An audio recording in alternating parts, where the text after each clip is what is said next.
यता भने फेरि भैँसीलाई आपत परेछ बिचरा पाडा त उसको आमाको सिङमा अड्केर चाहिँ है ल ल ल ल अब बिजोग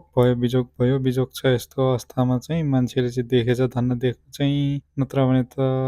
अड्केर झुन्डेर मरिहाल्छ नि यस्तो तरिकाले त ओहो त्यो पनि हिलोमा परेको रहेछ हिलोमा बसेको बेलामा चाहिँ त्यहाँनिर उसको आमाको छेउमा गएको थियो होला त्यतिखेर चाहिँ सिङभित्र चाहिँ उसको घाँटी छिरेर चाहिँ अब अड्केछ अब हेरौँ है साथीहरू निकाल्छ कि निकाल्दैन यो दाइले चाहिँ निकाल्ने कोसिस चाहिँ जारी भइरहेको छ ल ल ल फेरि कस्तरी अड्केको क्या आम्मामा ला ला ला ला ला हैत्तेरिका यार कस्तो आपत ओहो निकाल्नु पनि अब के गाह्रो पो पर्ला जस्तो छ त ल ल ल ल हेर्दैछ ओहो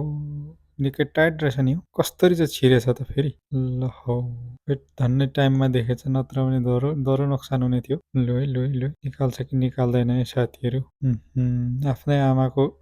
सिङमा अल्झेर झन्नै साथीको व्यवस्था भएछ त के गर्ने यार